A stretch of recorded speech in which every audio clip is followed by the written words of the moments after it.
Alô Brasil, alô mundo, é um grande prazer mais uma vez estarmos aqui reunidos, um projeto da Academia Lair Ribeiro, para falarmos de um assunto extremamente importante, principalmente para os brasileiros. Estamos envolvidos através de uma mídia maciça com um problema que está gerando, de certa forma, até um certo medo na população, o tema febre amarela. E esse tema a Academia Lair Ribeiro, os nossos parceiros, o Facebook, o canal do YouTube, tem recebido inúmeras perguntas para o Dr. Lair Ribeiro para abordar esse tema. E em uma reunião com o Dr. Lair Ribeiro, nós decidimos, então, acelerar o processo do Hangout e estamos agora iniciando, então, o nosso primeiro Hangout oficial de 2018, onde o tema é febre amarela. Então, fique conosco. Nós agradecemos a sua audiência. Aproveite esse momento para ligar para os seus parceiros, amigos, parentes. Compartilhe o sinal que você está recebendo, porque hoje você vai ter uma aula magna sobre febre amarela. Todas as suas dúvidas, com certeza, serão respondidas aqui pelo nosso Dr. Lair Ribeiro, dentro da mais perfeita ética e dos seus 45 anos de estudos. Dr. Lair Ribeiro, mais uma vez, aproveitou todo esse tempo para atualizar as informações, os trabalhos científicos que envolvem com o tema da febre amarela. Mais uma vez, então, eu quero agradecer a presença de todos, fazer uma saudação especial aos canais que estão conosco, ao nosso amigo Ilmar, do canal lá de Minas Gerais, canal O Melhor Que Tá Tendo, ao Ricardo Brum, mais uma vez, muito obrigado, Ricardo Brum, do canal Minha Saúde e Curas Naturais, ao Júnior Alac, do canal Medicina e Saúde, ao Otávio e a Fernanda, lá do grupo Jolevi, um grande abraço a eles, nosso muito obrigado, ao Moisés, que é do Saúde e Bem-Estar, e ao João, lá do John BTV, também um canal que está conosco aqui ao vivo. Então, você que está em cada um desses canais, compartilhe, porque o tema de hoje é muito importante e vai ajudar o quê? A sua saúde. No Facebook, o pessoal lá, o Eden Faria, do grupo Em Busca de Pensadores, do Augusto Cury, do Capixaba da Gema e Utilidades Capixaba, o pessoal do Facebook lá com centenas de milhares de seguidores, ao grupo Mundo das Ideias, Lair Ribeiro, que é a Jéssica, um abraço, Jéssica, Carol, a Priscila, o Lázaro, a Bruna Alves e o Maurício Silva. Nosso muito boa noite também para vocês e todo o grupo aí que participa do grupo Mundo das Ideias, Lair Ribeiro. E o nosso amigo Luiz Sartorelli, grupo do Instituto Lair Ribeiro, seguidores do Lair Ribeiro, nosso muito obrigado, Luiz Sartorelli, mais uma vez, boa noite. Para quem não conhece o Dr. Lair Ribeiro, eu acho um pouco difícil, mas, mais uma vez, eu vou fazer aqui a leitura oficial do currículo do Dr. Lair Ribeiro, e, na sequência, a gente já vai começar nosso hangout, e nós não perdemos tempo aqui. Dr. Lair Ribeiro é formado em medicina há mais de 45 anos, ele é cardiologista, mestre em cardiologia pela PUC do Rio de Janeiro, nutrólogo pela ABRAM e Associação Médica Brasileira. O Dr. Lair Ribeiro morou durante 17 anos nos Estados Unidos, período em que trabalhou em 3 universidades americanas, Harvard Medical School, Baylor College of Medicine e Thomas Jefferson University. Nesse período, também exerceu os cargos de diretor médico da Merck Sharp & Dohme e diretor executivo, alcançando a vice-presidência da CIBA Corporation, hoje Novartis. Autor de mais de 100 trabalhos científicos publicados em revistas médicas americanas indexadas, o Dr. Lair Ribeiro também publicou 38 livros, sendo 15 deles best-seller, 26 traduzidos para outros idiomas e hoje disponíveis em mais de 40 países. Por mais de 20 anos, proferiu palestras em diversas cidades brasileiras, vários países da América do Sul, América Central, América do Norte e Europa. Treinou mais de 4.000 médicos brasileiros na área de adequação nutricional e otimização da homeostase. Atualmente, o Dr. Lair Ribeiro é professor de pós-graduação da Uningá, Centro Universitário Ingá, instituição avaliada pelo MEC com o 4º melhor centro universitário do país, o 2º da região sul e o melhor do Paraná. Mais uma vez, muito boa noite a todos. Dr. Lair, é um prazer estar contigo. E a primeira pergunta, o que é febre amarela? Boa noite a você, telespectador que está aí nos assistindo. Muito obrigado pelo seu tempo. Essa noite vai ser de muita informação. Eu peço desculpa pela quantidade de informação que nós vamos passar. Então, vamos começar o processo. Febre amarela é uma doença infecciosa, aguda, sazonal, não contagiosa. Ela é causada por um vírus. Isso predomina entre dezembro e maio, porque o vetor que transmite a febre amarela, que nós vamos discutir, ele depende muito da temperatura ambiente e ele depende do índice pluviométrico, a quantidade de chuva que tem na região. Então, quanto mais chuva tiver, mais fácil para o mosquito reproduzir. Então, por isso que é sazonal, por isso que ocorre o pico entre dezembro e final de abril, princípio de maio. É uma doença não contagiosa. Isso significa que uma pessoa doente não pode passar para outra pessoa doente. Um animal doente não pode passar para outro animal doente. É uma chamada doença vetorial. O que é? A transmissão é vetorial. Ela exige, para passar de um organismo doente para um organismo são, de um vetor. E esse vetor é um mosquito, que, na realidade, nós, brasileiros, chamamos de mosquito. Mas, ao pé da letra, se você pegar a literatura inglesa e traduzir, seria, na realidade, um pernilongo. Não esse pernilongo comum que você conhece aí. Não é essa muriçoca que você conhece aí. Mas é um pernilongo. Então, foi traduzido como mosquito, todo mundo discute como mosquito, mas a palavra mosquito em inglês, que existe, traduzida para o português, significa pernilongo. Então, na realidade, seria um pernilongo. Mas, como todo mundo está chamando de mosquito, eu não vou ser o único não chamando. Então, eu vou continuar chamando de mosquito, que é esse vetor que transmite de um organismo são para um organismo sadio. Esse vetor, esse mosquito, ele tem características especiais que nós vamos discutir aí. Então, a primeira pergunta que vocês fizeram ficou aí respondido. É uma doença infecciosa, aguda, virótica, não contagiosa, sazonal. Vai de dezembro até princípio de maio. Por que é chamada de febre amarela?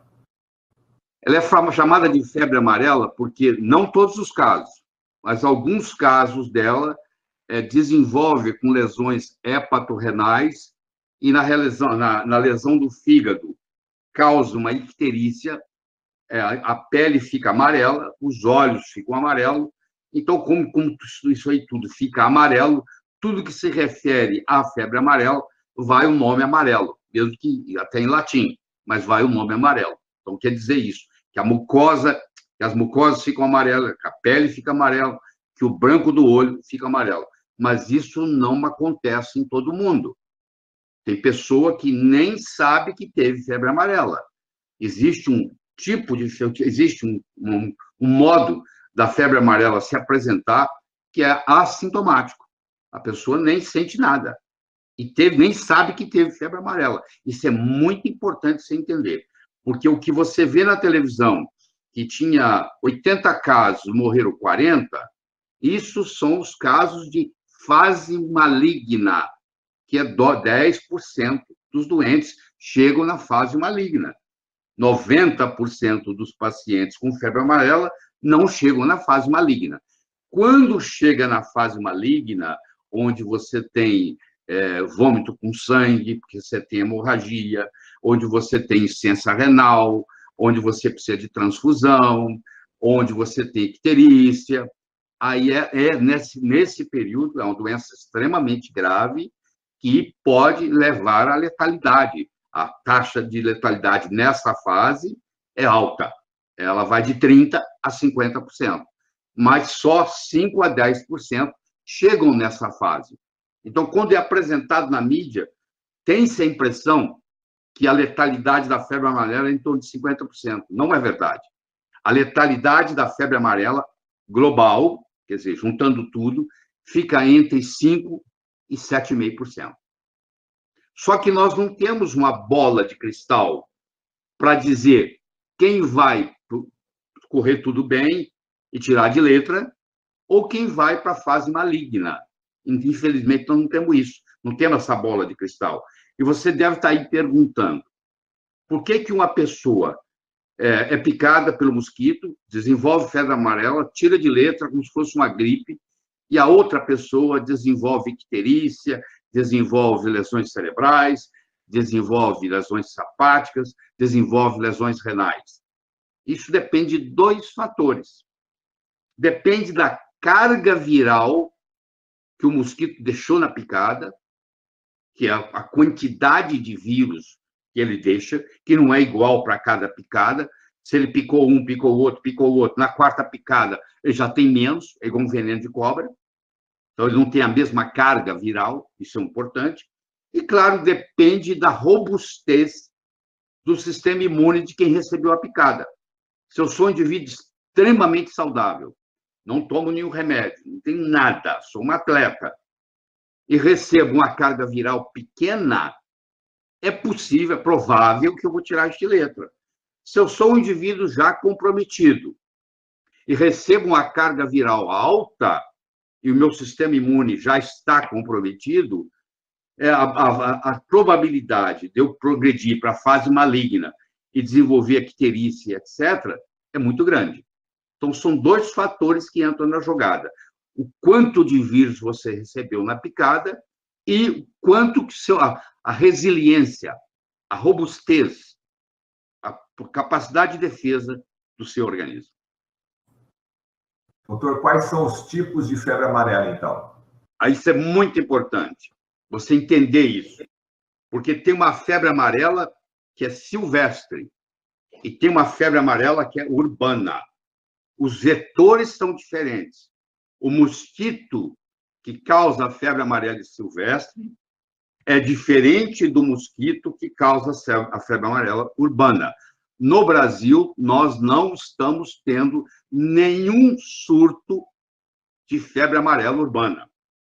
Aliás, o último surto que nós tivemos de febre amarela urbana no Brasil foi na cidade de Sena Madureira, no Acre, em 1942.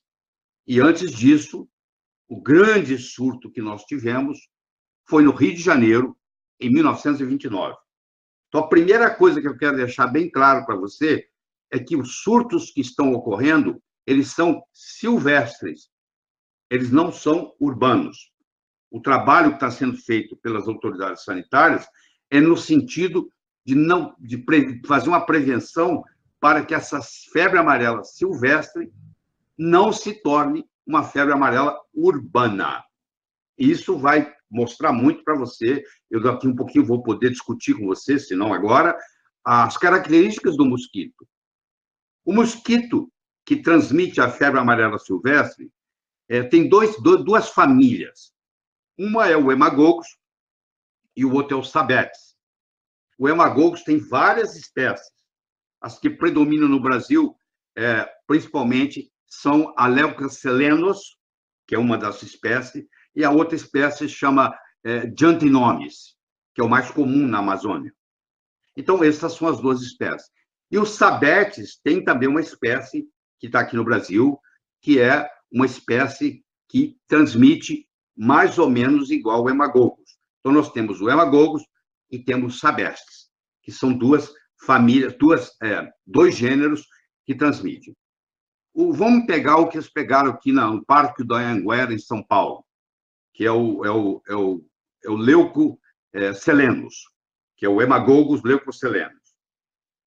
Vamos estudar as características dele. Ele tem 0,4 centímetro. Ele tem menos de meio centímetro de ponta a ponta, contando tudo. Esse mosquito, ele vive na copa das árvores. Ele tem uma autonomia de voo, você imagina um mosquitinho daquele tamanho, o quanto que ele tem de combustível para voar, né? Porque você tem uma autonomia, você põe gasolina no seu carro, quantos quilômetros você pode andar? Você põe no seu avião, quanto você pode andar? Bom, eles também têm uma autonomia de voo. E a autonomia de voo de um mosquito desse não chega a 2 horas. E agora você deve estar curioso em saber o quanto que ele voa de velocidade. 1,5 km por hora. Então, um mosquito que sai da copa da árvore para passear, ele pode chegar no máximo a 3 quilômetros dali. Então, aí você já começa a ver que, se você vive para mais de 3 quilômetros de uma mata, e se você não vai lá fazer trilha, e se você não vai lá pescar, se você não vai lá caçar, esse mosquito não vai sair lá da mata e chegar à sua casa. Esse risco não existe. Você tem que estar em volta de mata. Você tem que estar na beira da mata, 2, 3 quilômetros da superfície da mata, da periferia da mata. Isso é muito importante. Por outro lado, a febre amarela urbana, que não existe no Brasil desde 1942, em Sena Madureira, no Acre, ela já é, o vetor dela já é outro mosquito, que é o Aedes aegypti, que o brasileiro chama de Aedes aegypti. Também tá bom. Eu vou chamar de Aedes aegypti aqui, mas os dois nomes estão certos. Que é já o mesmo mosquito que da dengue, da zika e da chikungunya, e agora da febre amarela. Então, você vê que, se você erradicar o Aedes aegypti, você mata 4 mosquitos com a paulada, 4 doenças com a paulada só. Olha, aí você começa a ver a importância. Essas doenças, a chikungunya, a zika, a dengue, trouxeram para o Brasil, no ano de 2016, mais de 2 milhões de pessoas, de habitantes, foram picadas por esse mosquito e tiveram doença. Mais de 2 milhões. E se você calcular a perda econômica que o Brasil teve no ano de 2016, é mais de 2 bilhões de reais. Então, esse Aedes aegypti, o Egipte, o nome você deve desconfiar de alguma coisa, veio do Egito. Esse mosquito foi colocado o nome, porque ele apareceu primeiro lá na África, apareceu lá no Egito, por isso que ele chama Aedes aegypti, que, aliás, foi descoberto aqui, foi ele que causa a febre amarela urbana, foi feita por um médico cubano, Carlos Juan Finlay. Em 1881 ele descobriu que era um mosquito. Em 1882 ele descobriu que era o Aedes aegypti, e ele então levou isso para os Estados Unidos. E lá nos Estados Unidos, um major do Exército, o Major Walter Reed, se interessou pelo assunto, foi a Cuba várias vezes e acabou levando o crédito de que foi ele que tem esse conhecimento. Esse conhecimento começou pelo Carlos Juan Finlay. O Brasil tem um trabalho muito bonito nessa área. Os nossos sanitaristas, o Emílio Ribas, o Oswaldo Cruz, o Adolfo Lutz, o próprio Carlos Chagas, que fez muitos outros trabalhos, o Vital Brasil, todo esse pessoal, de uma forma direta ou indiretamente, trabalhou com esse processo. E a febre amarela urbana foi erradicada no Brasil. Nós temos hoje a febre amarela silvestre, que é trazida por um mosquito diferente do mosquito que traz a febre amarela urbana. Mas nós devemos vir mais perguntas aí, nós vamos responder. Então, quais são os principais sintomas da febre amarela? Como tudo começa? Bom, como eu disse, você pode ter uma febre amarela assintomática. Você não sente absolutamente nada, você não sabe que teve. Você só vai saber que teve se você fizer a sua sorologia, e a sua imunoglobulina G e a imunoglobulina M vão estar aumentadas para esse vírus. Você pode ter, de repente, febre alta, é uma febre muito alta, acima de 40 graus, você tem calafrios, você tem dor muscular, e essa febre ela tem uma característica interessante, muito interessante, que ajuda nós médicos a fazer um diagnóstico diferencial. Porque quando você tem febre, o seu coração bate mais rápido, você tem uma taquicardia. Quando você tem uma febre amarela, você tem a febre, mas o coração não bate mais rápido, igual numa outra situação. Você tem uma bradicardia relativa, porque o vírus também ataca o coração e ele lesa o chamado nódulo sinusal. Então, dá quase que uma bradicardia. Ou seja, quando você tem um febrão, mas a sua batimento cardíaco não subiu junto, é quase patognomônico de que você está com febre amarela. Então, essa característica, do ponto de vista clínico, é muito interessante. Você tem a febre alta, mas não tem aquela taquicardia que você tem nas febres altas em geral. Para ser confirmado, então, tem que fazer exame de laboratório, doutor? Pois é, o vírus é assim, ele entra no seu corpo, ele vai para o seu sangue. O vírus, quando está no sangue, ele não é patógeno. O vírus, para causar dano, ele tem que entrar na célula. Enquanto ele está extracelular, ele não causa problema. Ele só causa problema quando ele entra na célula. Então, gastam-se em torno de 4 a 5 dias para ele entrar na célula. Então, nos primeiros 4, 5 dias, por isso que às vezes você não tem nada. Mas, nesse momento, os primeiros 2 dias sem sintoma em geral, e os primeiros 3 dias de sintoma, nesse período, o vírus ainda está circulando no sangue. Os virologistas aí que estão me assistindo sabem que se chama capsídio, que é o formato que o vírus está no sangue, na forma de capsídio, que não é patógeno. É nessa fase que se tem o que se chama viremia. E que, se você for picado nessa fase, você vai transferir para o mosquito esse vírus. Entendeu? Você vai transferir para o mosquito esse vírus. Se passaram-se 5, 6 dias, esse vírus agora não está no sangue mais. Esse vírus vai para os tecidos. Então, ele não está mais no sangue disponível. Mesmo que eu tenha febre amarela, se eu já passei da fase de viremia e um mosquito me picar, ele não vai levar nada, porque ele não vai encontrar o vírus no sangue. Ele vai encontrar o vírus já está dentro das células dos tecidos. Entenderam? Doutor, uma pergunta bem interessante. Qual é o papel dos macacos em relação à febre amarela? Pois é, essa mortandade de macacos, isso vai dar pena, porque é a ignorância em ação.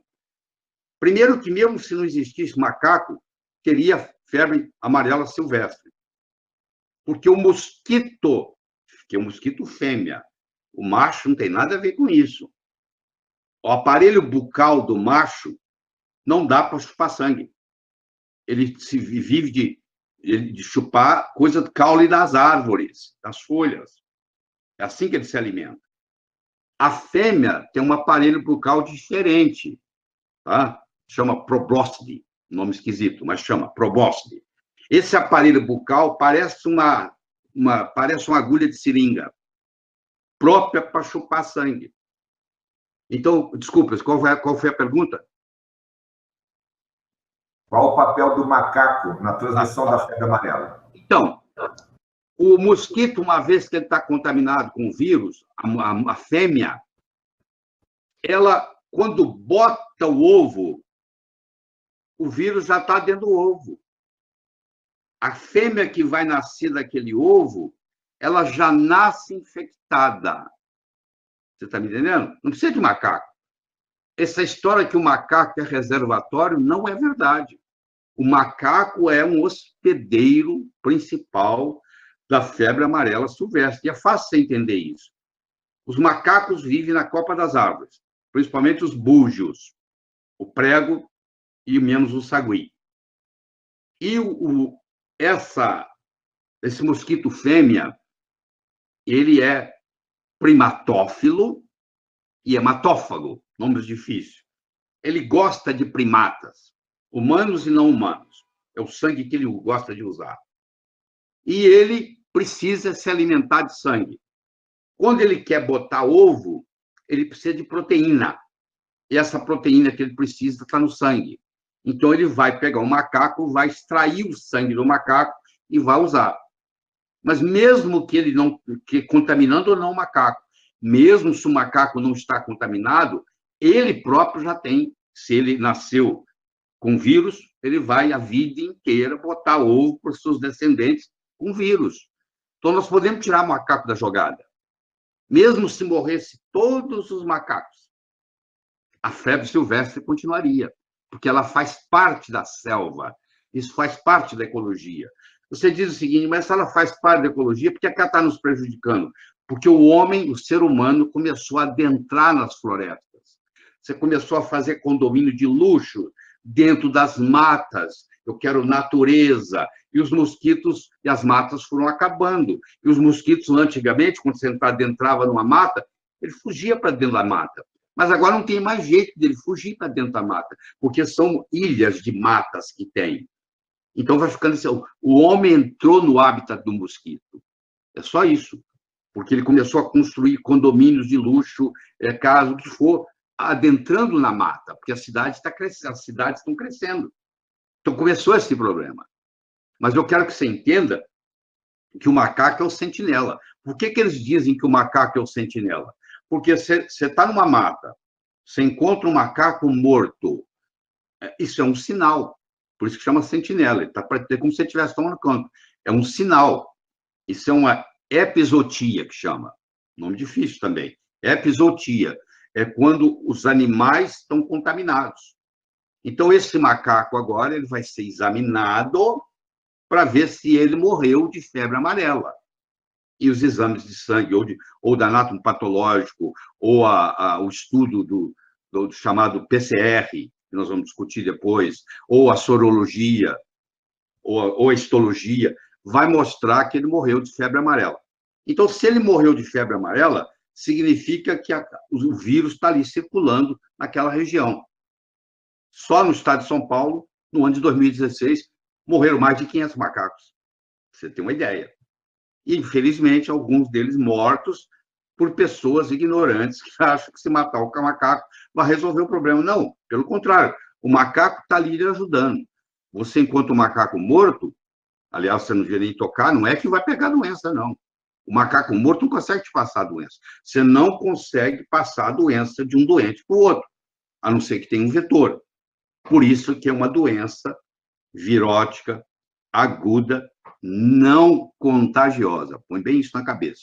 Não contagiosa. Ninguém contamina ninguém. Se você tem uma pessoa com febre amarela na sua casa, você não corre nenhum risco de alguém passar, dessa pessoa passar a febre amarela para você. Então, o macaco, coitado, ele entra na jogada, ele é um hospedeiro, no caso da febre amarela silvestre, ele é o hospedeiro principal, e nós, os seres humanos, somos apenas hospedeiros acidentais. Você vai ver que todos os casos até agora, já diagnosticados nas cidades, eles não são autóctones, eles não são da cidade. É alguém que foi pescar, é alguém que foi fazer trilha, é alguém que viajou para uma região de risco. Então, não teve nenhum caso descrito no Brasil, desde que está seguindo agora, não houve nenhum caso que é autóctone da cidade. Ou seja, no momento, nós não temos febre amarela urbana. Nós temos a febre amarela silvestre, que sempre teremos.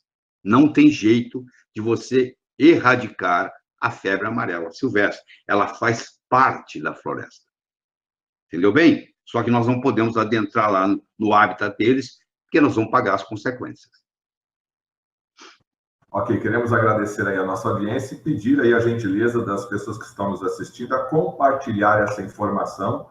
Ela é muito importante, estamos aqui abordando o tema febre amarela, um pedido de milhares e milhares de internautas, onde o Dr. Nair Ribeiro aqui se propôs a discutir esse assunto. Eu vou reforçar essa pergunta, doutor, porque ela veio repetida várias vezes. Então, é possível pegar a doença de um macaco infectado com o vírus da febre amarela? O senhor já respondeu, mas vamos reforçar isso, né? Não, não é possível. A doença, a febre amarela, é uma doença vetorial. O que significa isso?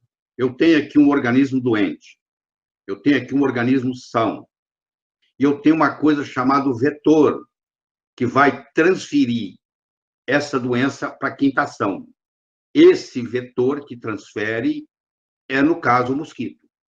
Então, o mosquito vai picar uma pessoa doente naquele período de viremia, que são mais ou menos 5 dias, depois daquilo já não pega mais.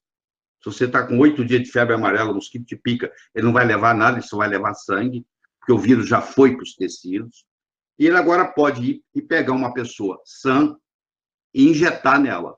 Então, sem o vetor, não existe a transferência de um ser vivo para o outro. Isso é muito importante. Um macaco não consegue te passar a doença, uma pessoa doente não consegue passar para outra. Entendeu? E nós temos no Brasil a febre amarela silvestre. Não precisa ficar apavorado. Se você não está em área de risco, você não corre nenhum risco de pegar a febre amarela. O mosquito, ele tem uma autonomia de voo de 2 horas, ele viaja numa velocidade de 1,5 km por hora, uma coisinha, e ele não vai sair lá da mata e ir lá para o bairro onde você mora. Ele nem chega lá. Então, isso você tem que ter na cabeça. Nós vamos discutir depois, deve vir as perguntas aí, se deve vacinar, se não deve vacinar, como é que é a história, mas isso você tem que saber. Se você vive em uma área de risco ou se você não vive em uma área de risco. Isso é que você tem que perguntar. Eu não vou falar para você se você vai tomar vacina ou deixar de tomar.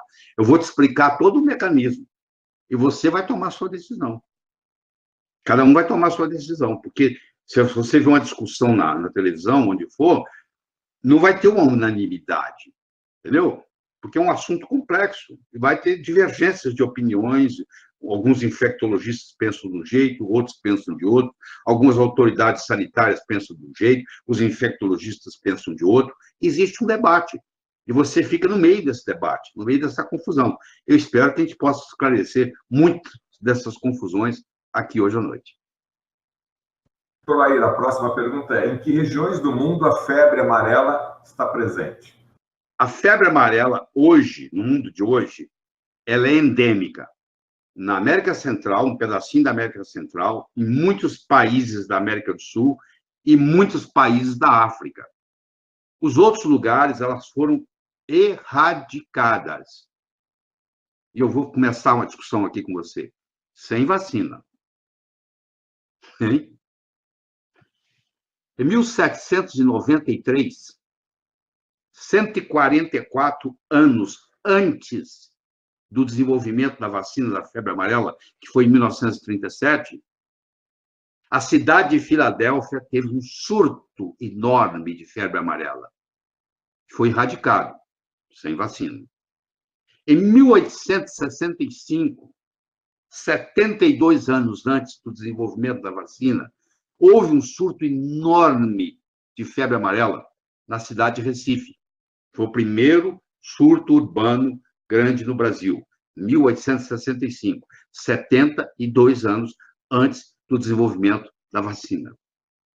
Em 1929, no Rio de Janeiro, houve um surto urbano de febre amarela, 8 anos antes do desenvolvimento da vacina. Agora você começa a pensar comigo. Se a Filadélfia em 1793, se Recife em 1865, se Rio de Janeiro em 1929 erradicaram a febre amarela urbana sem o uso da vacina, o que eles fizeram? Eles trabalharam com vetor. Eu não tenho uma pessoa doente, eu não tenho uma pessoa saudável. Para ir do doente para o saudável, não é contagiosa, precisa de um vetor. Esse vetor, na cidade, se chama Aedes aegypti, ou Aedes aegypti, como muitos pronunciam. Esse é o vetor. Se eu não tiver esse vetor, eu não tenho doença. Ela não se propaga. E não é só isso, não. Como é esse vetor? Ele é o mesmo vetor da dengue, da zika, da chikungunya e da febre amarela.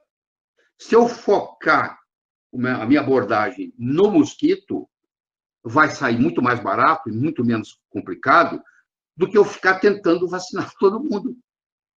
Porque eu vou vacinar gente que está na área de risco e vou acabar vacinando gente que não está na área de risco. E nós vamos discutir aqui, se a vacina fosse uma coisa totalmente inócua, uma coisa que não desse complicação nenhuma, mesmo assim, não valia a pena. Mas eu quero que você entenda que a vacina ela é vírus vivo atenuado. Para formar o anticorpo contra esse vírus, eu preciso dar esse vírus atenuado. E eu lembro que eu disse que tem dois problemas que você tem que levar em consideração: a carga virótica e a resiliência do sistema imune. Ora, se eu dou uma carga virótica, a mesma, que eu acho um absurdo, tá? A mesmo, se eu tenho um indivíduo de 140 quilos e eu tenho um bebê de 9 meses, eles vão receber a mesma carga. Não tem uma vacina para criança, uma vacina para adulto. É a mesma vacina. Você há de convir que um cara, você imagina um atleta com 120 quilos de músculo e uma criança com 9 meses no colo da mãe e recebe a mesma carga. Eu acho que você não precisa ser nenhum engenheiro brilhante da NASA para começar a perceber que é uma discrepância dar a mesma carga virótica para uma criança de 9 meses, um bebê de 9 meses, e para um indivíduo com 20, com 18 anos de idade, cheio de saúde e força. Para pensar. E isso eu quero fazer você pensar. Uma coisa eu posso lhe dizer: em nenhum lugar no mundo, até hoje, criou-se uma estratégia para vacinar todo mundo, para erradicar a febre amarela. A febre amarela foi erradicada no mundo inteiro sem a vacina.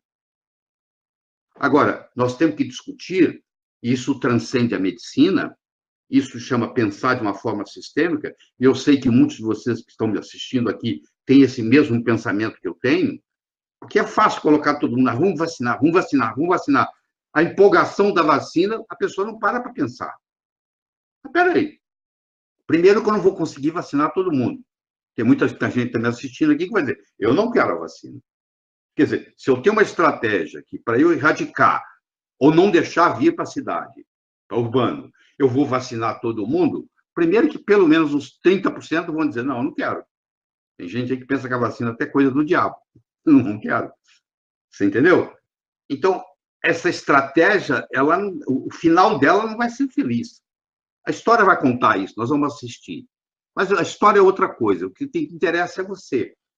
Você que tem que se educar com você mesmo, como é que acontece. O que eu vou te dar aqui são os componentes do pensamento para você chegar à sua conclusão. O que você vai fazer com você, o que você vai fazer com a sua família. Essa decisão é sua, ninguém tira ela de você. Certo? Porque não é uma vacina obrigatória. Então, você vai ter que decidir como é que faz. Próxima pergunta. Como é a classificação do vírus da febre amarela? Uma pergunta técnica.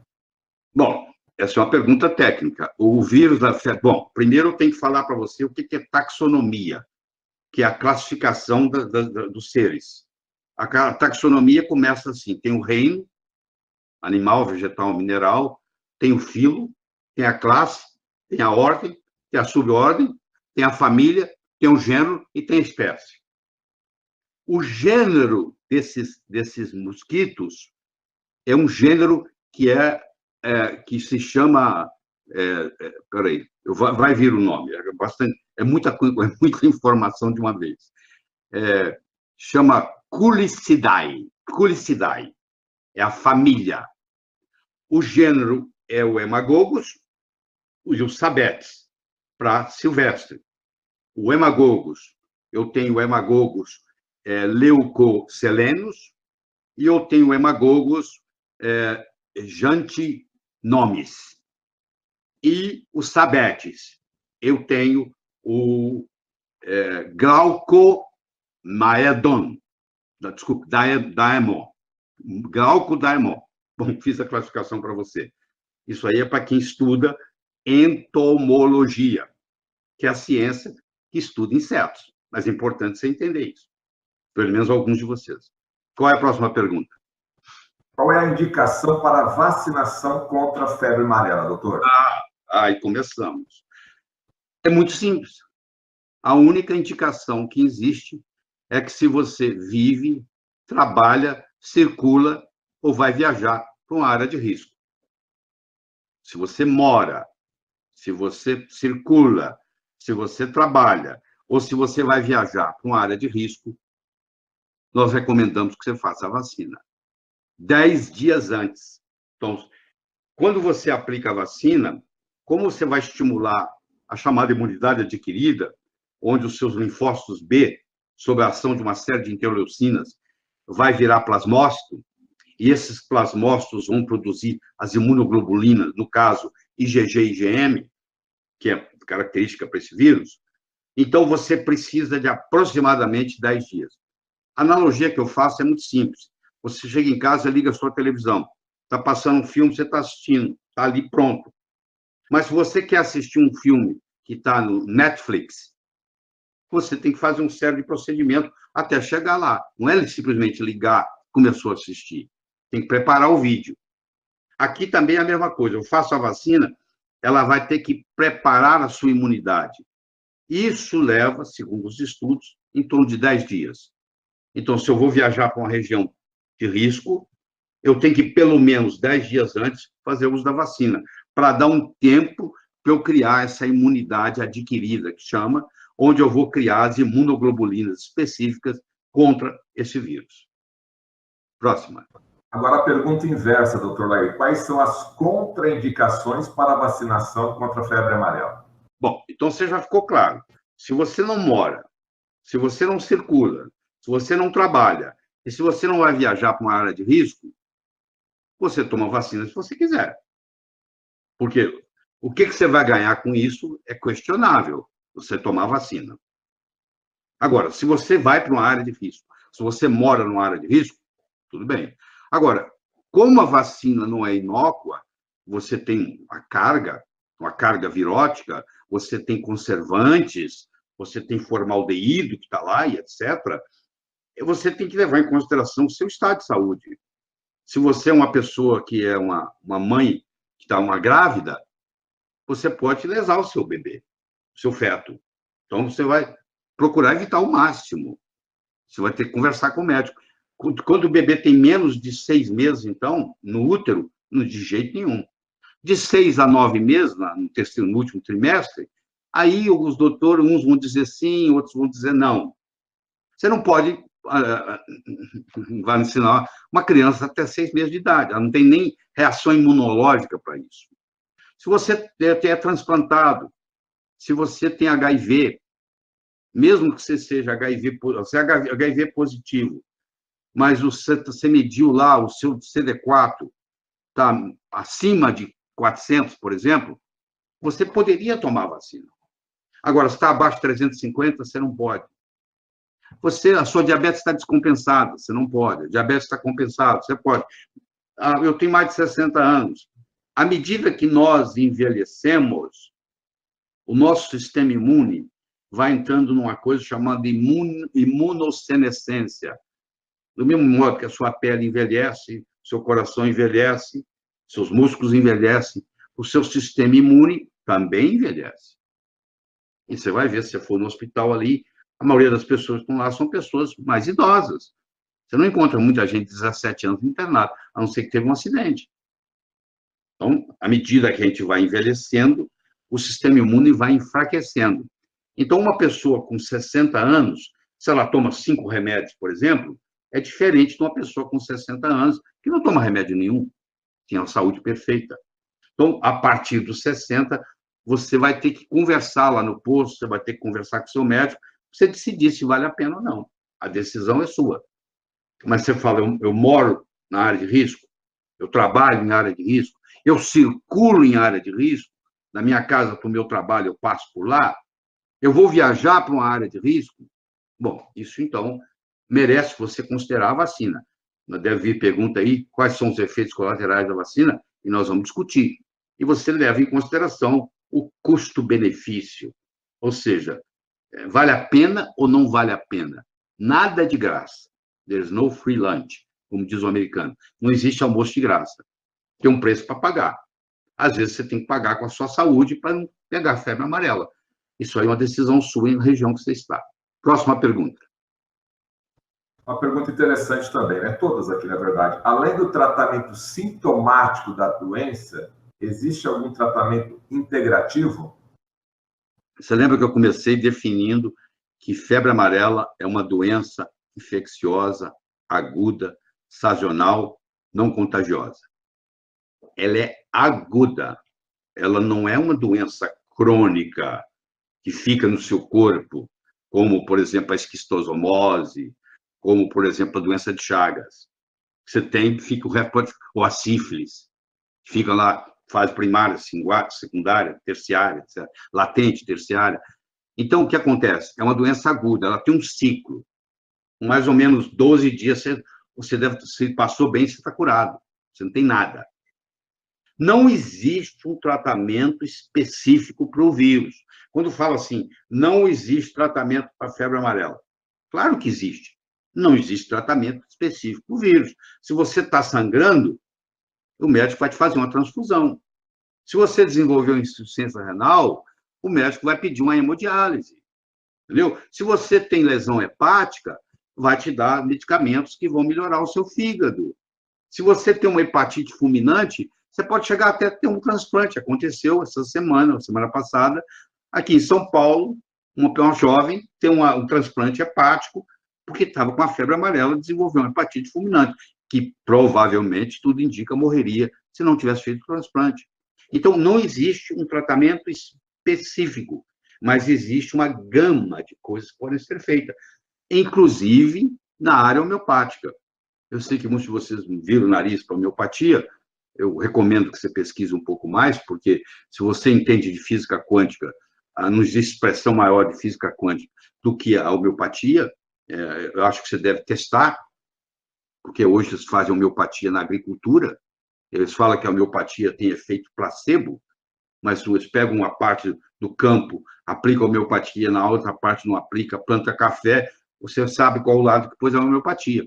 Se funciona na agricultura, que não tem efeito placebo, então, essa história de dizer que é efeito placebo, mas isso é outra conversa. Mas tem, sim, na área homeopática, existem coisas muito interessantes que ajudam sobremaneira na sintomatologia. Eu não estou dizendo que vai destruir o vírus, eu estou dizendo que vai ajudar o seu organismo a responder melhor àquela situação. E aí? Um termo novo aqui para mim, doutor Lair, o que é vacinose? Vacinose é uma doença secundária à vacina. Então, você não tinha nada, você tomou a vacina e você pode desenvolver uma febre amarela vacinal, causada pela vacina. Como você já deve ter ouvido casos de gente que desenvolveu poliomielite, paralisia infantil. Aliás, hoje, a principal causa de paralisia infantil no mundo é a vacina, porque ela foi erradicada. Então, é também um vírus atenuado. Então, eu posso ter, sim, é raro. Se quer ir na literatura, a literatura mostra desde casos de 1 para 500 mil, ou até casos de 40 para 500 mil. Em 2007, teve uma vacinação de febre amarela no Peru, com uma reação muito grande. 40 casos em 500 mil, ao invés de um caso por 500 mil. Então, depende de uma série de coisas, inclusive da raça onde você está aplicando a vacina. Então, essa vacinose, que é a doença secundária à vacinação, ela pode existir. Por exemplo, se você tem uma alergia a ovo, como a vacina é feita usando embrião de galinha, então você pode ter uma alergia muito grande à vacina. Você pode ter um choque anafilático. É raro? Mas eu tenho que falar isso para você. Eu não posso mentir para você que não vai acontecer nada. Pode acontecer. Não tem alguns casos de morte não acontecendo? 3 ou 4 casos de morte já em São Paulo, de vacina. Isso acontece. Mas milhões estão sendo vacinados. Então, primeiro, não é uma coisa inócua, não é uma água com açúcar. Isso você tem que levar em consideração. Não é uma água com açúcar. Você vai pagar um preço. Se você está doente, debilitado, gripado, tomou outra vacina semana passada, não está na hora de se vacinar, não. Você tomou uma outra vacina, você tem que esperar pelo menos 30 dias para tomar essa. Você deu para o seu filho a tríplice. Espera aí, você acabou de dar a tríplice viral, você não pode dar logo em seguida, você tem que esperar um mês, porque a sobrecarga da tríplice já é grande. É uma sobrecarga muito grande da criança. Entendeu? Então, tudo isso tem que ser levado em consideração. Bom, em cima desse seu comentário, existe alguma abordagem que permite diminuir a chance de desenvolver a vacinose? Existe, sim. Na homeopatia, por exemplo, existe uma substância chamada TUIA, THUYA, que você pode pesquisar na internet. Hoje, a informação foi democratizada, ninguém mais tem monopólio da informação, isso é lindo. Antigamente, você só aprendia medicina se você estivesse na faculdade de medicina, e os livros eram vendidos nas faculdades. Se você não estivesse lá, nem vendia na livraria, tinha que ir na faculdade comprar, o aluno, não podia vender para mais ninguém, era como se fosse um segredo. Hoje está democratizado, eu acho que a sua saúde, a responsabilidade é sua, então você vai e pesquisa, você vai ver lá assim, que tem abordagens homeopáticas que contribuem substancialmente, entendeu? Para isso aí. Eu sei que é difícil para muitos colegas que estão assistindo, porque esse tema da homeopatia não é ensinado na faculdade de medicina, então aquilo que não é ensinado para a gente acha que não existe. A maioria dos médicos, a gente congela o nosso conhecimento na época da faculdade, e lá na época da faculdade, quem deu aula já estava desatualizado, porque hoje na medicina, só no PubMed, nós temos mais de 22 milhões de artigos publicados. Hoje, só no PubMed, que hoje é uma plataforma pobre, comparada, por exemplo, com o Google Acadêmico, publica-se em torno de 500 mil novos artigos científicos por ano. Então, hoje, praticamente ninguém está atualizado em medicina. Você tem que ser humilde o suficiente para saber. Pode dizer, isso eu não sei, ensina. Porque, no final, o que interessa é resultado. O resto é conversa fiada. Então, se funcionou para você, use, porque está funcionando para você. Tá bom? E aí? Ok, queremos agradecer a nossa grande audiência. Estamos tendo alguns problemas, muita gente perguntando, muitas pessoas entrando nas salas. A gente pede a paciência de vocês, nós estamos aumentando aqui a nossa banda. Obrigado, então, mais uma vez pela audiência. Esse tema realmente está mexendo com o Brasil e grande parte dos brasileiros que vivem em outros países aí. Agora, uma pergunta bem popular, inclusive a mídia está divulgando muito, doutor Laí. Qual o papel dos repelentes na prevenção da febre amarela? Você tem que ser muito conservador para usar o repelente. Você não vai mandar sua filha para a escola com repelente, porque o repelente, os repelentes que tem aí, é a icaridina, que é o principal ingrediente do repelente. Chama icaridina. Então, isso aí também é uma substância não conhecida pelo corpo. Ela tem uma ação de 13 horas.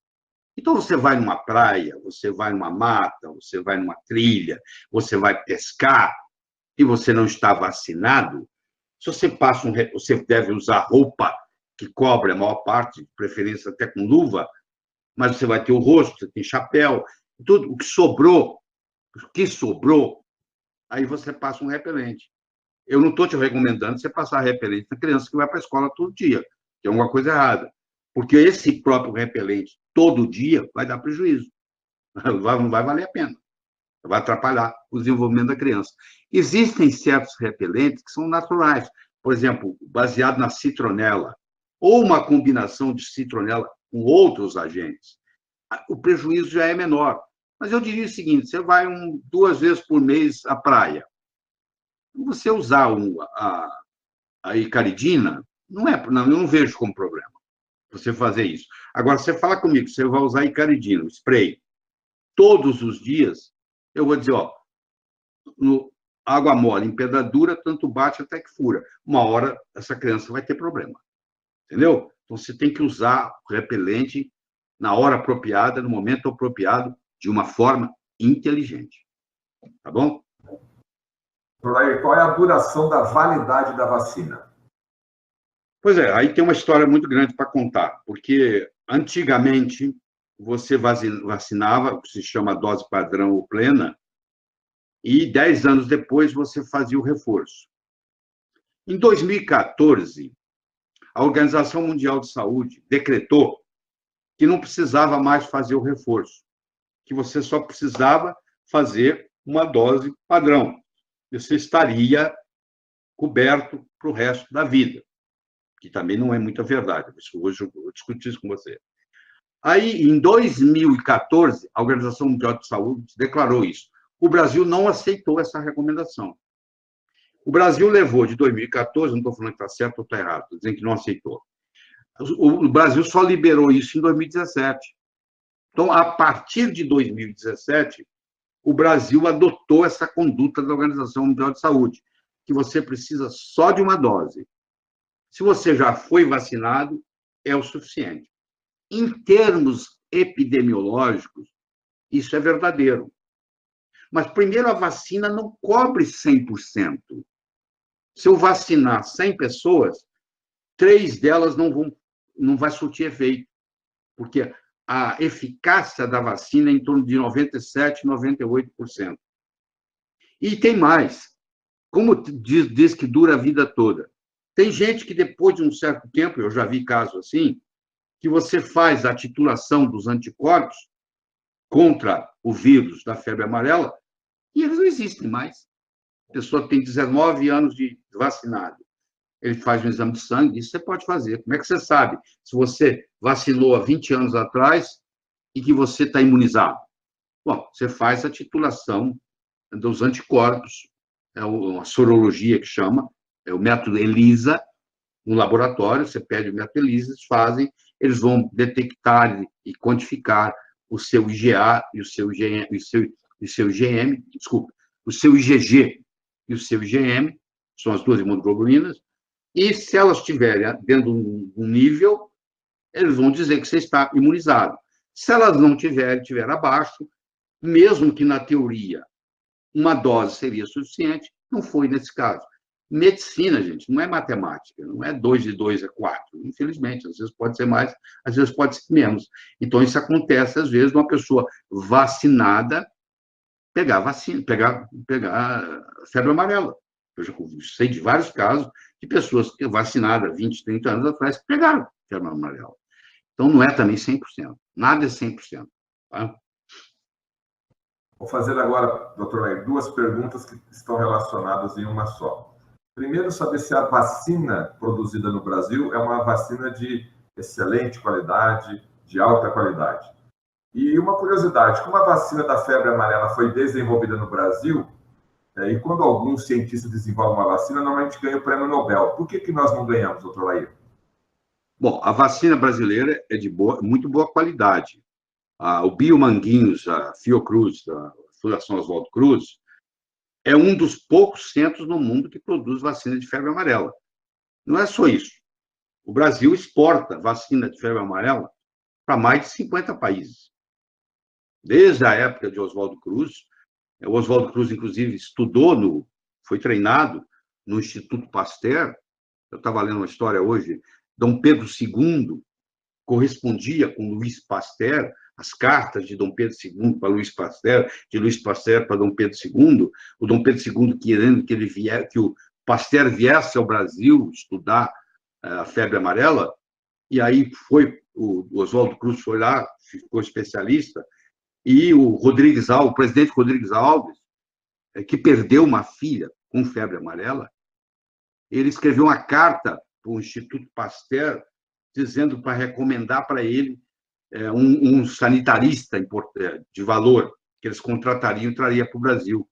E a resposta que o Instituto Pasteur deu foi que não tem ninguém melhor para você escolher do que Oswaldo Gonçalves Cruz, que é o Oswaldo Cruz, nesse trabalho. Então, esse trabalho começou, não é de hoje.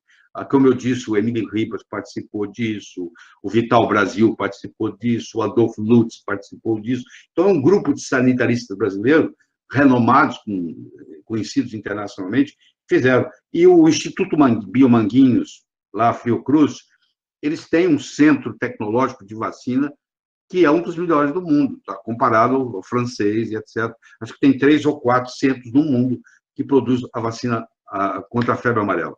Então, nesse aspecto, eu não vejo problema. Mas qual é a segunda parte da pergunta? Se nós criamos, desenvolvemos essa vacina, por que nós não ganhamos o prêmio Nobel? Bom, na realidade, a vacina, finalmente, apesar do Brasil ter tido esse trabalho todo e feito testes, quem, na realidade, desenvolveu a vacina contra a febre amarela foi Max Taylor. Max Taylor era um médico da África do Sul, também microbiologista, estudou medicina na Inglaterra, trabalhou no Hospital St. Thomas, foi para os Estados Unidos, foi para Harvard. De Harvard, ele foi contratado pelo Instituto Rockefeller, foi para Nova York. Em 1937, ele desenvolveu a vacina da febre amarela, e em 1951, ele ganhou o prêmio Nobel por isso. Na realidade, então, foi esse sul-africano, naturalizado americano, que desenvolveu a vacina finalmente e colocou ela no mercado. Então, o mérito foi para ele. O Brasil teve um papel, sim, nesse desenvolvimento.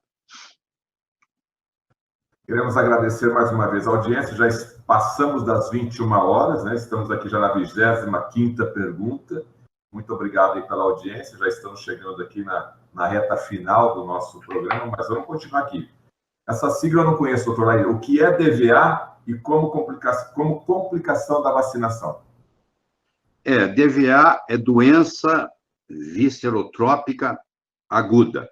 Você pode ter doença neurotrópica aguda também, que é uma reação, como uma febre amarela vacinal, que pode atacar o sistema nervoso central e periférico, ou pode atacar o fígado e os rins. Quando ataca o fígado e os rins, o que acontece? O fígado sofre uma destruição parcial, mas sofre.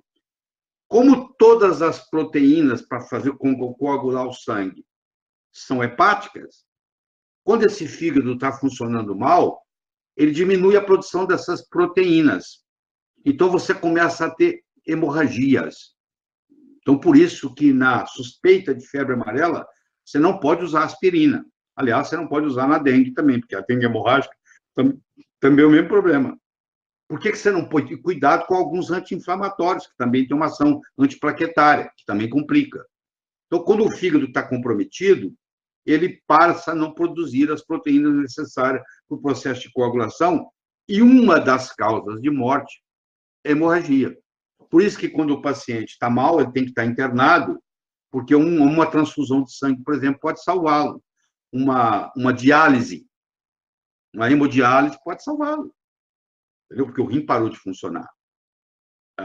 Tratar a coagulabilidade, a hipercoagulabilidade dele, pode ser uma salvação. Então, tudo isso tem que ser levado em consideração. Um outro termo interessante, o que são arboviroses? Não é que vem de árvore, não, tá? Arboviroses são doenças causadas por arbovírus. Arbovírus não quer dizer que vem de árvore, não. Se eu for lá na taxonomia, eu falei para vocês que esses vírus, o vetor deles são artrópodes. Você lembra lá da história da taxonomia, que tem o reino, tem o filo, tem a classe, tem a ordem, tem a subordem, tem a família, tem o gênero e tem a espécie? Pois é, o maior filo animal que existe é o filo artrópode, que inclui todos os insetos e todos os aracnídeos. Então, isso aí é uma sigla. Arbo é uma sigla. O ar vem de artrópode, o BO vem de born, mas não é born no sentido de nascer, não.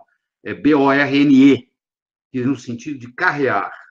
Então, é quem transporta, é o artrópode que transporta, é um vírus transportado por um artrópode. Tem mais de 500 arbovírus estudados. Nós aqui estamos interessados no da dengue, no da zika, no da chikungunya e no da febre amarela. Os 4 são arbovírus.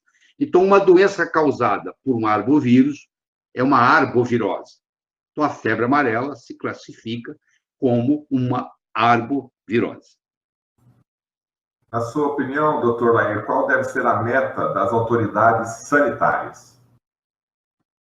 A meta das autoridades sanitárias deve ser controlar a febre amarela silvestre e erradicar a febre amarela urbana. Você não tem jeito de erradicar a febre amarela silvestre. Ela existe e existirá para sempre nas florestas. Então, a silvestre está lá. Você não consegue erradicar. Você controla ela. como eu estava dizendo no começo dessa palestra, como o ser humano está adentrando para as florestas, a cidade não tem mais onde crescer, começa a construir condomínios de luxo na natureza, no meio da floresta, e os mosquitos não têm para onde ir, eles começam a interagir com a gente, porque nós adentramos no hábitat deles. Então, nós temos que controlar a silvestre e temos que erradicar a urbana. O Brasil não tem febre amarela urbana desde 1942, onde ocorreu na cidade de Sena Madureira, no Acre. E antes disso, 1929, no Rio de Janeiro. E antes disso, 1865, em Recife. Outras cidades têm também. Por volta de 1900, tinha uma em Santos, por exemplo, também teve uma crise de febre, como teve a febre da peste bubônica em Santos, teve também o surto da febre amarela urbana. No momento, põe isso na cabeça, nós não temos febre amarela urbana.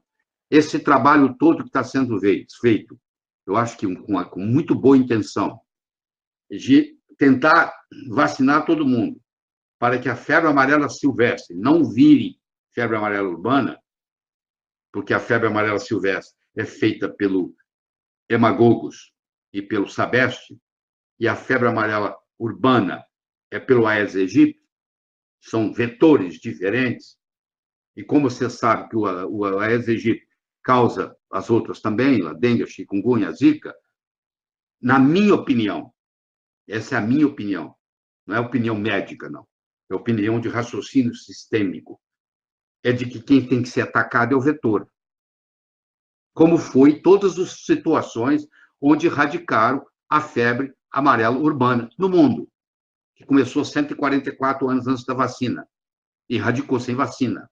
E é New Orleans, radicou sem vacina. Recife, radicou sem vacina. Rio de Janeiro, radicou sem vacina. Isso já urbana instalada. Já urbana instalada. Aqui nem se instalou urbana ainda. Eu acho que essa perspectiva de vacinar todo mundo é muita imaginação, para o meu gosto. Porque, primeiro, que isso não vai ser conseguido, porque tem o cara... Quem é que vai obrigar você a vacinar se você não quer vacinar?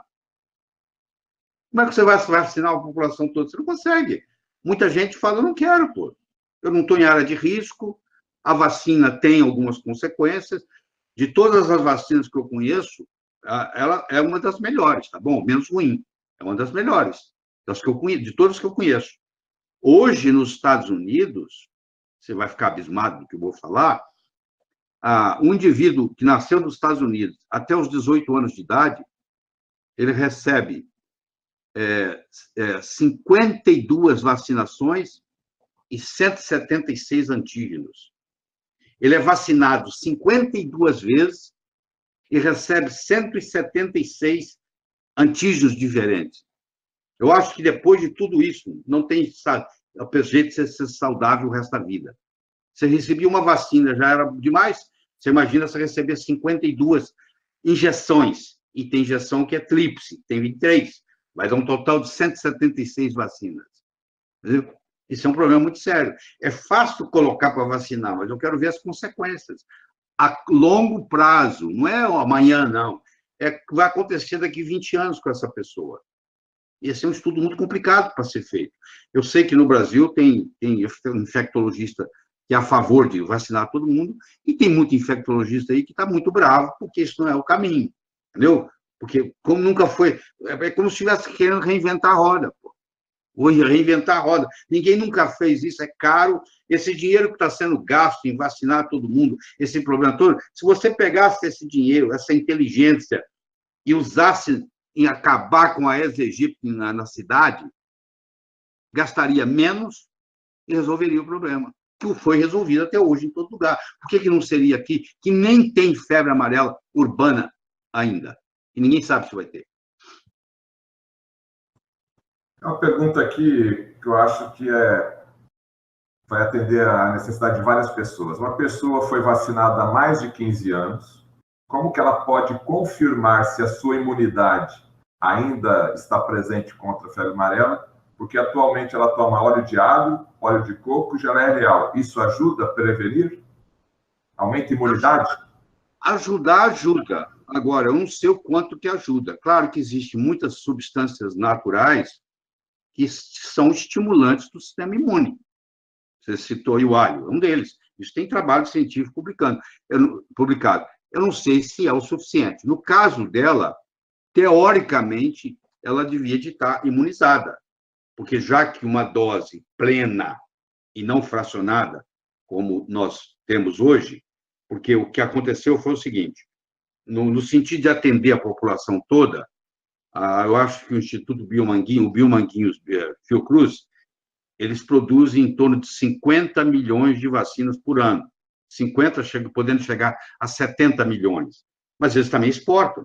Eles exportam para mais de 50 países. Então, eles não teriam capacidade, a curto prazo, de prover vacina para todo mundo. Então, há alguns anos já vem sendo estudado a vacina fracionada, que é o seguinte: ao invés de você dar a dose plena, a dose padrão, a dose integral, você pega essa dose e divide em 5. Você dá um quinto dessa dose. Ao invés de dar 0,5 ml, você dá 0,1 ml. E o Brasil vem fazendo estudos sobre isso e mostrou que, de 8 anos, um grupo específico de pessoas, que 8 anos depois de receber a dose fracionada, ainda existe imunidade contra a febre amarela. Isso foi comprovado na clínica em 2016, na República Democrática do Congo. Deixa eu falar um pouquinho de geografia aqui. Não é República do Congo, não, tá? República do Congo é outro país. Existe República do Congo e República Democrática do Congo. Não é a mesma coisa. Então, o estudo não foi feito na República do Congo. O estudo foi feito na República Democrática do Congo. E foi feito em Angola, com resultados aparentemente positivos, pelo menos essa é a descrição. Então, comprovando que os brasileiros já vinham estudando essa fracionada. Quem sabe um dia essa fracionada vai virar padrão. Seria muito interessante, porque se você pode fazer com um quinto da dose o que você faria com a dose inteira, acredito eu que os efeitos colaterais da vacina vão diminuir, porque tudo é uma questão de carga. Ora, se eu vou tomar 5 vezes menos, a minha carga no meu sistema vai ser 5 vezes menor. Então, é uma questão não só qualitativa, mas quantitativa. Aí, no caso, sempre quantitativo. Não tem um jeito de ser diferente. Então, o raciocínio leva a isso, que uma fase fracionada. Agora, como até agora só tem 8 anos, a tendência é o seguinte: se ano que vem é 9 anos, tá, continua, 10 continua, quem sabe vai continuar. Só que isso aqui acontece no Brasil, acontece na República Democrática do Congo, acontece em Angola, só que a Organização Mundial de Saúde ainda não aceitou isso. Então, o que acontece? Quando você vai viajar para uma região que tem febre amarela, aquele país que tem a febre amarela exige que você é vacinado. Aí você tem que vacinar com a dose padrão. E você leva isso lá na Anvisa, lá no aeroporto, e você recebe o chamado CI, Certificado Internacional de Vacina ou Profilaxia, CIVP. O CIVP é um certificado que você recebe e você está vacinado. Aí tem gente que não sabe disso, está correndo lá para vacinar porque vai viajar para os Estados Unidos. Os Estados Unidos não exige vacina de ninguém, porque lá não tem Aedes aegypti, eles já acabaram com ele. Porque, você lembra? Você pode estar doente, tem que ter vetor. Eles acabaram com o vetor, erradicaram o vetor. Então, eles não estão preocupados se você está com febre amarela. Agora, se você viaja para o Egito só deixa você entrar lá se você estiver com a febre, com um certificado de vacina. Porque vai que você vai lá e pega febre amarela lá e processa o governo que você pegou febre amarela lá. Ele não quer problema. Agora, estava acontecendo um erro aí, eu não vou citar, mas tem aerolinhas que diz assim: brasileiro agora para viajar tem que ter certificado internacional de vacina ou vacinação ou profilaxia. Isso não é verdade, pô. O país é que exige onde eu vou. Se o país tiver. Você entenderam a diferença? Mas, infelizmente, o erro já está disseminado aí e já tem aerolinha exigindo que para você viajar para os Estados Unidos agora você precisa. Então, você vê que a aerolinha que você está indo porque se for uma aerolínea só, por enquanto, está fazendo isso, que não deveria, mas se não for, você não precisa se preocupar com nada. Se o país, os Estados Unidos, não exige, mesmo que o Brasil esteja cheio de febre amarela, eles não estão nem aí, porque lá não tem mosquito, não vai passar de ninguém. Você não vai conseguir contaminar ninguém, mesmo que você esteja doente, porque é uma doença não contagiosa. Dá tempo ainda para mais uma pergunta, doutor Laí? Vamos lá. Estamos vivendo aqui uma época de muita chuva. Mais chuva, doutor Laí, significa mais mosquito ou menos mosquito da febre amarela aqui? O índice pluviométrico, que é a quantidade em milímetros que chove, é diretamente proporcional, e a temperatura, à proliferação do mosquito. Por isso que ela é uma doença sazonal. Ela vai de dezembro ao final de abril. Nesse período, que é o período de chuva, e o período de calor, é quando ela se manifesta. Entendeu? Então, é assim, quando tem mais chuva, tem mais proliferação do mosquito. Bom? Na sua opinião, o que deve ser feito para exterminar de uma vez por todas a febre amarela silvestre no Brasil? Não existe jeito de exterminar a febre amarela silvestre. Uma vez instalada, é para sempre. Porque você teria que matar todos os mosquitos das copas das árvores. Não precisa do macaco. Eu expliquei. A fêmea é a única que chupa sangue. É a única que tem um aparelho bucal parecendo uma agulha de seringa para chupar sangue. Porque ela precisa do sangue. Ela é hematófaga. Ela se alimenta de sangue. E ela é primatófilo, ela gosta de primatas, não humanos e humanos, mas de preferência não humanos. Então, ela por si sozinha, ela faz a filha já nascer com o processo. Existe um trabalho na USP, que eu li há uns tempos atrás, onde eles fizeram um mosquito transgênico, onde o mosquito, quando copula, só tem filho macho, não tem filho fêmea. Então, eu não sei o quanto que isso podia alterar a ecologia, não sou especialista nisso, mas a ideia é interessante. É você criar esses mosquitos transgênicos, que só faz filho macho, e aí, como é a fêmea que bota, como é a fêmea que chupa sangue, acabou o problema. De repente, você ia acabar com os Aedes, porque só ia nascer macho, não ia nascer fêmea, não tem jeito de reproduzir. E ia morrendo e acabava. Eu sei que isso já tem pesquisa disso, em que momento que está, eu não sei, mas essa possibilidade existe aí e foi desenvolvida aqui na USP, aqui em São Paulo. Entendeu? Bom, já que estamos passando uma série de informações, na sua opinião, qual é a melhor fonte para se obter informação sobre a febre amarela no Brasil? Você tem que procurar as autoridades sanitárias, você tem que entrar no site do Ministério da Saúde, você tem que entrar no site da Prefeitura de São Paulo, acho que chama Covisa. Essa informação que você tem que pegar. Não é essa informação de fake news que sai aí na internet. Hoje, o que tem mais na internet é fake news. É a pessoa que não tem conhecimento de nada e começa a falar bobagem, e você tem isso como verdadeiro. Então, toma cuidado com isso, porque essas notícias te apavoram à toa. Pô. Você vai no site dos órgãos competentes, as autoridades sanitárias no Brasil funcionam muito bem, entendeu? O site do Ministério da Saúde é muito bom, dá toda a informação lá. Você quer saber lá eu moro no município tal, tem área de risco ou não é? Você vai lá, você olha na lista lá, não está aqui, não é de área de risco, está aqui, é área de risco. Está à disposição de você. Não precisa perguntar para ninguém. É só entrar no site do Ministério da Saúde, entrar na Covisa. Entendeu? A próxima pergunta, doutor Laí. A febre amarela na fase tóxica pode se confundir com leptospirose? Pode se confundir com leptospirose. Leptospirose não é uma doença causada por vírus. Leptospirose é uma doença causada por bactéria. É a Leptospira interrogans, que vem de urina de animais, principalmente o rato. Então, são roedores que não faz mal para eles, não, tá?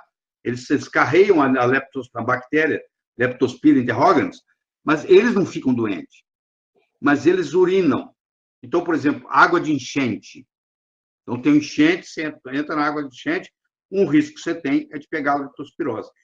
A diferença é brutal, porque a leptospirose ela é causada por bactéria.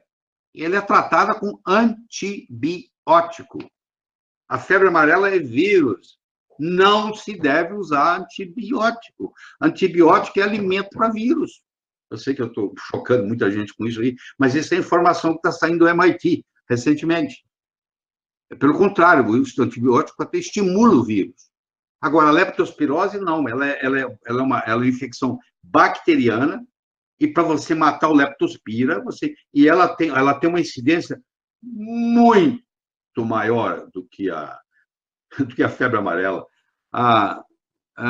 Teve, no ano de 2016, enquanto teve 907 casos de febre amarela no Brasil, teve 33 mil casos de leptospirose. Ela confunde a da icterícia, ela dá a lesão hepatorrenal, ela tem uma letalidade parecida com a febre amarela. Por que você não está na televisão, hein? Sabe por que ela não está na televisão? Você quer saber? Porque não tem vacina. Tem, mas não tem disponível no Brasil.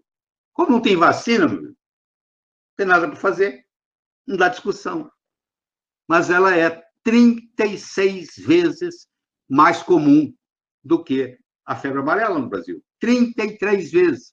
3.300%. Você quer ver outra coisa impressionante? No ano de 2016, morreram 43 mil pessoas de acidente de trânsito. 43 mil pessoas morreram de acidente de trânsito no Brasil em 2016. 314 brasileiros morreram de febre amarela no Brasil em 2016. 314. 43 mil.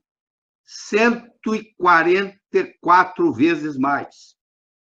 111 vezes mais. 111 vezes mais. Engraçado, né? Você não está preocupado, né? 111 vezes mais. 43 mil mortes contra 314. É bom você escutar esses números para você começar a ter uma relatividade no seu pensamento.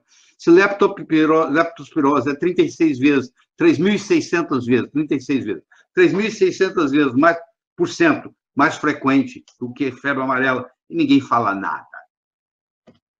E as 43 mil mortes contra 314? Isso coloca você numa perspectiva. Então, o que acontece? A mídia está aí para ajudar, e ajuda muito. Mas como a mídia, quanto mais você conversa, mais o assunto aumenta. Então, começa a criar um pavor na população. Se você não mora em área de risco, você não está preocupado com nada, pô. O mosquito não vai sair lá da mata e vir na sua casa, não. Ele não tem autonomia de voo para isso. O tanque de gasolina dele não dá para isso. Você entendeu? Estamos aprendendo aqui com o Dr. Lai Ribeiro, estamos realmente pensando de forma diferente, e é esse o nosso objetivo. E você que tem alguma dúvida, procure o seu médico da sua confiança para você esclarecer toda e qualquer dúvida relacionada à sua saúde. O profissional competente é o médico. Doutor Lai, nós vamos aqui para as duas últimas perguntas, tá? Já são 21 horas e 30 minutos, pode ser? Pode ser, duas últimas. O que é epizootia? É assim que fala? Epizootia é toda doença causada, é toda epidemia causada em animais. Quando você encontra um macaco morto numa floresta e ele foi por febre amarela, você vai ver que logo vai acontecer, você vai ver outro. É igual quando você chega numa praça e tem um pombo. Você nunca viu um pombo ficar sozinho. De repente está chegando mais pombo, mais pombo, mais pombo. Você viu um pombo, vai chegar mais pombo. Você viu um macaco morto numa floresta, eu te garanto que você vai ver mais. É só ficar esperando, porque está acontecendo uma epizootia, ou seja, os animais não humanos estão contaminados, no caso, o macaco. Tá? A última pergunta, em que consiste o teste de PCR, reação de polimerase em cadeia? Esse é um teste genético que você faz para fazer a tipagem e a carga viral do vírus, qualquer vírus. Então, no caso do vírus da febre amarela, é um vírus RNA, consequentemente, fita simples. Então, você faz o chamado PCR, que é a reação em cadeia da polimerase. E aí você determina se aquele é realmente o vírus da febre amarela. Você identifica ele, você faz a tipagem dele. E não só você faz a tipagem, como você faz determinar qual é a carga viral que você recebeu. Isso é feito nos primeiros dias da picada. Os primeiros 5 dias da picada, se você quiser fazer um diagnóstico, você tem que usar o PCR. Depois de 5 dias, já não tem viremia mais, aí você tem que esperar mais 2, 3 dias, aí vai fazer a sorologia. Você vai fazer a titulação dos anticorpos IgG, IgM, contra o vírus da febre amarela no sangue. Meus amigos aí de todo o Brasil e de vários países que estão nos assistindo, nós agradecemos a sua audiência, queremos agradecer aos grupos que estão conosco aqui. A audiência foi, com toda certeza, acho que batemos o nosso recorde aqui, o tema foi bastante esperado por toda a comunidade aí que segue o Dr. Lai Ribeiro, um assunto também que desperta o interesse da mídia. Queremos agradecer mais uma vez aí o Mário, o Ricardo Brum, o Júnior, o Otávio, a Fernanda da Jolivi, o Moisés, o João, o Éden, a Jéssica, a Carol, a Priscila, todos eles fazem parte do grupo aí que está nos ajudando a transmitir em cadeia essas informações. Estamos ao vivo, tanto pelo YouTube como pelo Facebook. O Lázaro, a Bruna, o Maurício e ao senhor Luiz Sartorelli, mais uma vez, o meu muito obrigado em nome da Academia Lai Ribeiro. Doutor Lair, as suas considerações finais, e lembrando que logo depois do Carnaval nós teremos um novo hangout com o Dr. Lai Ribeiro. Fique atento aí nas redes sociais, vamos divulgar isso com sempre a presteza que nós fazemos, mas logo depois do Carnaval. As suas considerações, Dr. Lair? Tá bom. Eu gostaria de tirar o meu chapéu de médico e colocar o meu chapéu de pensador sistêmico. Eu acho que é muito importante você fazer a sua decisão própria. Nós, médicos, aprendemos 6 anos a ser muito reducionistas. O nosso pensamento ele é muito reducionista para chegar num diagnóstico e num tratamento. Nós queremos um protocolo. Me dá um protocolo, me dá um protocolo. Essa situação epidemiológica da febre amarela exige um outro tipo de pensamento. Então, eu gostaria de fazer a distinção entre a palavra eficiência e a palavra eficácia. Eficiência significa fazer bem feito. Eficácia significa fazer o que precisa ser feito. Não adianta eu fazer bem feito aquilo que não precisa ser feito. Então, eu posso fazer uma vacinação em massa muito boa. Mas será que precisa? Será que era esse? Isso é que estou questionando. Eu não estou aqui para falar mal de ninguém. Eu estou aqui como livre pensador, questionando essa abordagem, que eu acho que você também tem o direito de pensar e falar sim ou não, concordar, discordar. Mas será que toda essa tentativa de vacinar a população, no final, no frigir dos ovos, vai resolver alguma coisa?